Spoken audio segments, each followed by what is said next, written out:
திரு வன்னியரசு, எப்படி பார்க்குறீங்க? இன்னைக்கு நடக்கிறது திசை திருப்பலா, இல்லை அவையில் ஜனநாயக அத்துமீறல், இல்லை நடுநிலைத்தன்மை இல்லாமல் நடக்கக்கூடியது தான் இருக்குதா?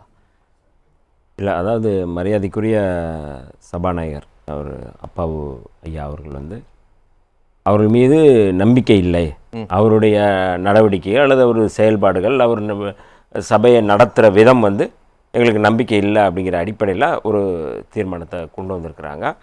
அந்த தீர்மானம் ஜனவரியில் உதயகுமார் அவர்கள் தான் கொடுத்துருக்கிறார், கொண்டு வரணும் அப்படிங்கிறத கொண்டு வந்திருக்கிறாங்க. இன்றைக்கி அது எடுக்கப்பட்டு வாக்கெடுப்பில் அது தோல்வியில் முடிஞ்சிருக்கு.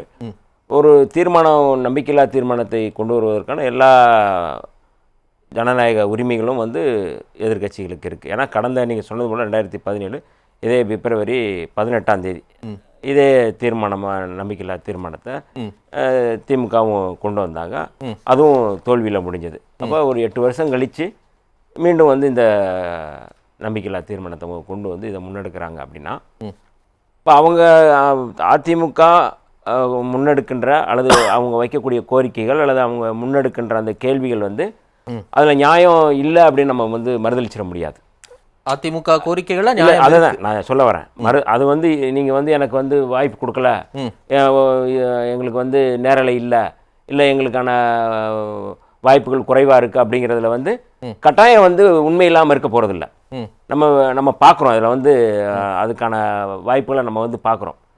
ஆனால் இந்த தீர்மானம் சபாநாயகர் மீது வைக்கக்கூடிய இந்த தீர்மானம், நம்பிக்கையில்லா தீர்மானம் அப்படிங்கிறது, அதிமுக கட்சி இன்றைக்கி செங்கோட்டையன் அவர்களோ இல்லை ஓபிஎஸ் போன்றவர்களோ ஆதரித்து வாக்களிச்சிட்டாங்க. இப்போ எடப்பாடி ஒரு இடத்துல நின்றாரு, நாங்கள் அதிமுக ஒற்றுமையாக இருக்கிறோம் அப்படிங்கிறத அந்த வாக்கெடுப்பின் மூலமாக கொண்டு காட்டியிருக்கிறாரு. ஓபிஎஸ் உட்பட சொல்கிறேன். ஆமாம், ஓபிஎஸும் இதுகளை ஆதரித்து தானே வாக்களிச்சிருக்கிறாரு.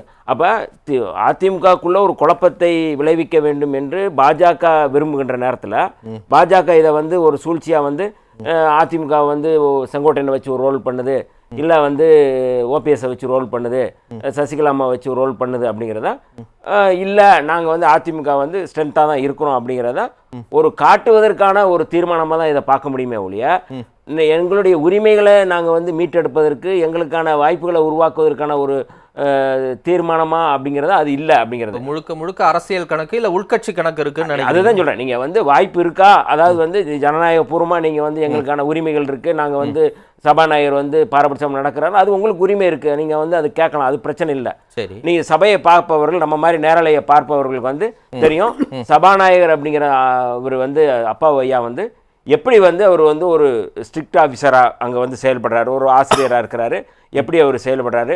ஏன் கடந்த முறை அமைச்சராக இருந்த அவர் மனோ தங்கராஜ் அவர்களை கூட அவர் ரொம்ப கடுமையாக இதை பேசக்கூடாது, நீங்கள் தேவையில்லாத வார்த்தைகள்லாம் பேசக்கூடாது, அவரை கடுமையாக பேசியிருக்கிறாரு. மரியாதைக்குரிய அண்ணன் வேல்முருகன் அவர்களை கூட அவர் கடுமையாக அந்த இடத்துல பேசியிருக்கிறாரு, ஆதரித்து பேசியிருக்கிறாரு. இல்லை சொல்கிறேன், ஏன் அப்படின்னா அவர் யாரும் அவர் பாரபட்சம் பார்ப்பதில்லை, அவர் நடுநிலைமை அப்படிங்கிறதுல அவர் தெளிவாக இருக்கிறார் அப்படிங்கிறது என்னுடைய கருத்து. அதில் எந்த மாற்று கருத்தும் இல்லை. ஆனால் இவர்கள் சொல்கிற அந்த கருத்தில் உண்மை இல்லைன்னு நம்ம சொல்ல முடியாது. யார் அதிமுக காரங்க எடுக்கிறாங்க அப்படின்னா அந்த உண்மை எந்த விதத்தில் இருக்குது அப்படின்னா, அவர்கள் இந்த பின்னணியில் இதை முன்னெடுக்கிறாங்க அப்படிங்கிறத பார்க்கணுமே ஒழிய, அவர் நடுநிலைமை தவறி இருக்கிறாரு நம்ம பார்க்க முடியாது. இதுதான் நம்ம சிம்பிளாக பார்க்க வேண்டியது இருக்குது. வேற எந்த அரசியல் கணக்கும் இல்லை. நான் என்ன கேட்குறேன், சந்தேகத்தில் கேட்குறேன். இப்போ ஓபிஎஸ் ஏற்கனவே பிஜேபி கூட நல்லாவே பயணிச்சுக்கிட்டு இருக்கிறாரு. செங்கோட்டையனை முதலமைச்சர் வேட்பாளராக முன்னிறுத்துவதற்கான முஸ்தீபுகள் நடக்குதுங்கிற அளவுக்கு செய்திகள்லாம் வர்றதையும் நம்ம பார்க்குறோம், அவரும் ஆமோதிக்கிறாரு. அப்போ இதையெல்லாம் கடந்து இந்த ஒரு சின்ன நம்பிக்கை வாக்கெடுப்பு இவ்வளோ நாள் கடைப்பிடித்து வந்த நிலைப்பாடுகளை எல்லாம் கடந்து ஒன்று சேர்த்துருமா? அது எப்படி? இல்லை, நீங்கள் இப்போ பெரிய சவால் எடப்பாடி பழனிசாமி அவர்களுக்கு பெரிய சவால் இருக்குது. இந்த 2026 தேர்தலில் அவர் முதல்ல கூட்டணி அமைப்பதற்கு, கட்சிகளை இழுப்பதற்கான சவால்கள் நிறையா இருக்குது.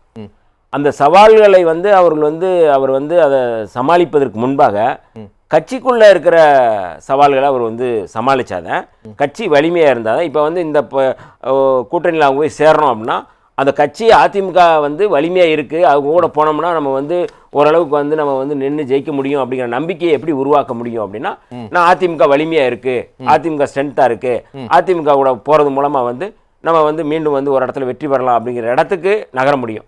சரி. அது இப்போ இல்லை. இப்போ இல்லையா? ஆமாம், இப்போ இல்லை.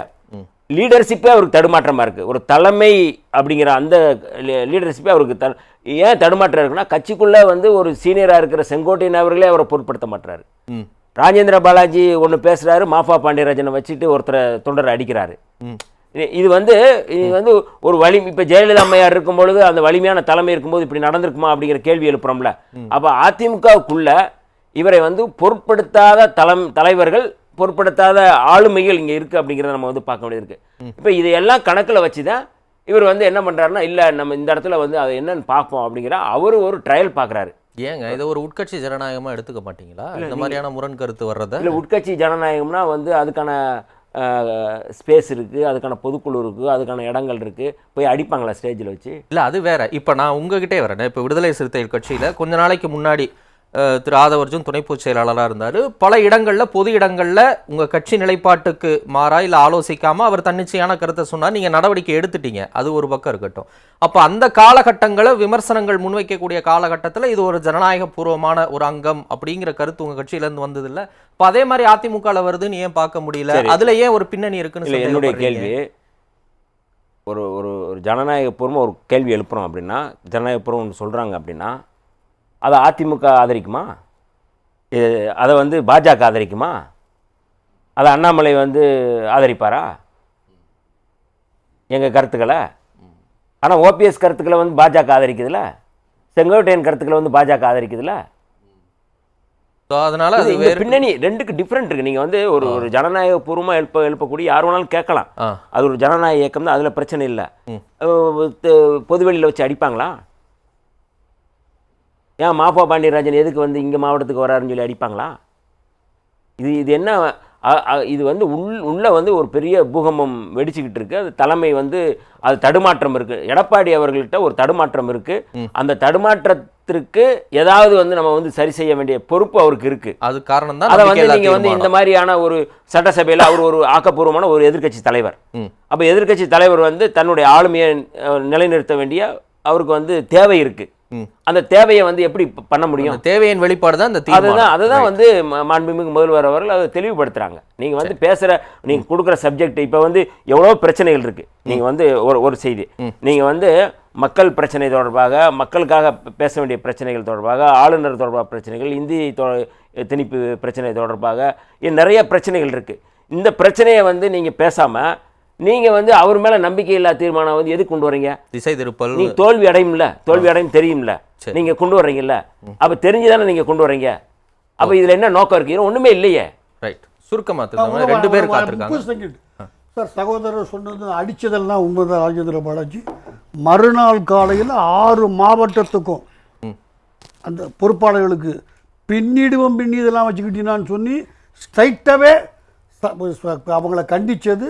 அதெல்லாம் செய்தியே வரலன்னா எல்லா பத்திரிகையில நேரலையில அந்த மீட்டிங்ல சொல்லி எல்லா பத்திரிகையில வந்துச்சு. நீங்க படிக்கலன்னா நான் பொறுப்பு இல்லை. அந்த வார்த்தை வரல. பின்னியாமா பின்னி கரெக்ட் கரெக்ட்டுங்க. அவர் எளிய மொழியில சொல்றாரு. அவ்வளவுதான், ஒரு மனிதனுக்கு புரியணும்னு சொன்னேன். சரி, இந்த கட்சி அவர் கண்ட்ரோல்ல தான் இருக்குங்கிறதுல நீங்க உறுதியா இருக்கீங்க. அதான் அடையாளம். ஒரே ஒரு பதில் சுருக்கமா. தலவாய் சுந்தரம் ஒருத்தர் இருக்கிறாரு. நீக்கினார்ல கட்சி. இருங்க, அப்புறம் ஏன் சேர்த்தாருங்க? ஏங்க அவர் தவறை திருந்தி உணர்ந்து வருவாரு, சேர்த்துக்கிறாரு. திருந்தி வருந்தி அப்ப சசிகலாமா வரேன்றாங்க, டிடிவி தினகரன் வர்றாங்க, இவங்களாம் நீங்க ரிசீவ் பண்ணிக்கிற என்ன? அப்ப இது என்ன கணக்குன்னு தெரியல எனக்கு. ஓகே, திரு வன்னியரசு நிறைவு. அதாவது மரியாதைக்குரிய ஐயா அப்துல் கலாம் அவர்கள் வந்து குடியரசுத் தலைவர் ஆன போது அவர் எல்லாருமே நம்ம ஒரு தமிழராக தமிழ்நாட்டுக்கு ஒரு பெருமைன்னு சொல்லி சொன்னோம். ஆனால் பாஜக வந்து அவர் ஒரு இஸ்லாமியராக மத அடிப்படையில் பார்த்தது. அவங்க தானுங்க குடியரசுத் தலைவராகவே முன்மொழிஞ்சு இல்லை, அது வேறு. நீங்கள் அது வேறு அடையாளம். நாங்கள் வந்து என்ன பேசுனாங்க, நாங்கள் ஒரு முஸ்லீமை கொண்டு வந்துட்டோம் அப்படிங்கிறது இருக்குல்ல. அந்த மாதிரி மதவெறியும் சாதி வெறியும் ஊறி போனவர்கள் தான் வந்து இந்த சங்க பரிவார கும்பல். அதனால் வந்து இப்போ ஒரு தமிழரை கண்டுபிடிச்சிட்டாங்க அப்படின்னா தமிழர்னு சொல்ல மாட்டாங்க. இவங்களுக்கு வந்து அது ஒரு அருவறுப்பாக இருக்கும். அது ஒரு தாழ்த்தப்பட்ட தமிழர்னு சொல்லி அது மேலும் ஒரு அருவறுப்பை சேர்க்கறது. இப்போ எடப்பாடி பழனிசாமி அவர்கள் வந்து சசிகலாம்மா காலில் விழுந்தாங்கன்னா அதை வந்து நேரடியாக வந்து ஒரு கவுண்டர் வந்து காலில் விழுந்தாங்கன்னு சொன்னால் எப்படி அருவறுப்போ, அது எப்படி வந்து மிக மோசமான ஒரு அறியாமையும் அதுபோல தான் இந்த மாதிரி தாழ்த்தப்பட்ட தமிழர்னு சொல்லி கொச்சைப்படுத்திக்கிறது. அவர்களுக்கு அவரே அதை வந்து கொச்சைப்படுத்தி கொண்டு வைக்கிறது. அதனால் இந்த மாதிரியான வந்து ஒரு பிதற்றலை நான் வந்து இக்னோர் பண்ணுறேன். அதனால் இதை நான் வந்து பொருட்படுத்தலை. ஓகே, நாங்கள் வந்து எப்போவுமே வந்து ஒரு நேர்மறையாக பார்க்கக்கூடியவங்க. இந்த மாதிரி வந்து உள்ளே போயிட்டு அந்த கொங்கு கவுண்டரா இந்த கவுண்டரான்னு பார்க்குறதுக்கெல்லாம் நம்ம வந்து பார்க்குறது இல்லை. அதனால் எங்களுக்கு தேவை அது இல்லை. இன்றைக்கி வந்து இந்த அரசியல் சூழலில் இன்றைக்கி வந்து எப்படி வந்து ட்ரம்ப் வந்து எப்படி அங்கே வந்து மிக மோசமான ஒரு வலதுசாரி ஆட்சி நடத்துகிறாரோ அதுபோல தான் வந்து இந்தியாவை வந்து மிக மோசமாக ஆட்சி நடத்தக்கூடிய ஒரு மோடி. நாட்டுக்கும் வீட்டுக்கும் மோடி கேடு அப்படிங்கிறதுல எந்த மாற்று கருத்தும் இல்லை. அதுபோல தான் எடப்பாடியும் வந்து அவர் வந்து அதே பாஜகவினுடைய ஒரு ஊதுகுழலாக ஒரு தொங்கு சோதையாக இன்றைக்கி வந்து கடந்த காலங்களில் அவர் ஆட்சி செஞ்சது அவர் எப்படி இருந்தார் அப்படிங்கிறது தெரியும். அதற்கு வந்து ஆடிட்டர் குருமூர்த்தி போன்றவர்கள் எப்படி அவருக்கு வந்து பட்டம் சுட்டினாங்கன்னா நமக்கு வந்து தெரியும். அதனால் நம்ம இந்த விவாதத்தில் வந்து அது வந்து என்ன மாதிரி அவர் வந்து கத்தி சுற்றுறது இல்லை, அவர் அட்டக்கத்தி சுற்றிக்கிட்டு இருக்கிறாரு. அப்போ அட்டக்கத்திக்கு வந்து யாரும் பயப்பட போகிறதில்ல. ஓபிஎஸ் போன்றவர்கள் வந்து மரியாதைக்குரிய அண்ணன் தமிழ்மணி அவர்கள் சொன்னது போல் அவர் கட்சியை விட்டு கட்சியில் இல்லை, நீக்கப்பட்டிருக்கிறாரு. அவர் வந்து போன தேர்தலில் வந்து பாஜக ஆதரவோடு பாஜக அணியில் நின்று பாஜக அணியில் நின்ன ஒருத்தர் திருப்பி அதிமுகவுக்கு வாக்களிக்கிறாருன்னா இதில் இருக்கிற சூட்சுமம் புரியலையா உங்களுக்கு? யாருக்கு எல்லாம் சாதாரண நாட்களுக்கு புரியும். அதிமுகவில் போய் பதவி போயிடும், கொறடா உத்தரவை மீறுதல், பதவி மட்டும்தான் இல்லை, பதவி தான் இவன் தக்க வைக்கணும், பதவிக்காகத்தான் இவங்க அலையிறாங்க அப்படிங்கிறது தான் இதில் தெரியுது. நீங்கள் வந்து உங்களுக்கு கொள்கை வேணும், கோட்பாடு வேணும் அப்படின்னா நீங்கள் வந்து நீங்கள் புரட்சித் தலைவர் எம்ஜிஆர், புரட்சித் தலைவர் ஜெயலலிதான்னு சொல்லி நீங்கள் வந்து கம்பு சுற்றுறீங்கல்ல. ஏன் நீங்கள் போய் பாஜக போய் நீங்கள் வந்து நின்றுக்கிட்டு அங்கே போய் தேர்தல் நிற்கிறீங்க? நீங்கள் ஒன்று வேணாமியான்னு சொல்லிட்டு நீங்கள் போக வேண்டியதானே, நீக்க வேண்டியதானே? என்ன எந்த பின்னணியில் இருக்கீங்க? அதனால் இவர்களுடைய செயல்பாடுகள் எல்லாமே பாஜக மோடி அண்ணாமலை இவர்களை சுற்றி தான் அதிமுக இருக்குது. இன்றைக்கி வந்து நிலகுலைஞ்சு போயிருக்கிறாங்க. நிலகுலைஞ்சு போன ஒரு சூழலில் நீங்கள் வந்து தேவையில்லாமல் வந்து மரியாதைக்குரிய ஸ்பீக்கர் வந்து ஐயா அப்பாவு அவர்கள் மீது அவதூறு அல்லது சேரை ஊற்றுவது ரொம்ப முக்கியமானனா அவர் மேல் நம்பிக்கை இல்லை அப்படிங்கிறத வந்து சொல்கிறது மூலமாக அவரை வந்து தடுமாற வைக்கிற ஒரு முயற்சி இதில் வந்து நடக்குது. ஆனால் இன்றைக்கி வந்து ரொம்ப ஆளுமையாக சபையை வந்து மாண்போடு நடத்தக்கூடியவர் அவர். இப்போ அவரை வந்து நீங்கள் வந்து கொச்சைப்படுத்துறது மூலமாக வந்து நீங்கள் என்ன அதில் வந்து முன்னெடுக்க போகிறீங்க? ஒன்றுமே இல்லை. ஆளுநர் வர்றாருன்னா ஆளுநரை வந்து எதிர்கொள்ளக்கூடிய, ஆளுநரையே வந்து சாதாரணமாக லெஃப்டில் டீல் பண்ணக்கூடிய ஒரு ஆளுமையாக வந்து நம்ம சபாநாயகர் இருக்கிறாரு. இதெல்லாம் வந்து பொருட்படுத்த முடியாமல் தான் சரி சும்மா வந்து ஒரு அவதூறை பரப்புவோம் அப்படிங்கிறத நோக்கங்கிறீங்க.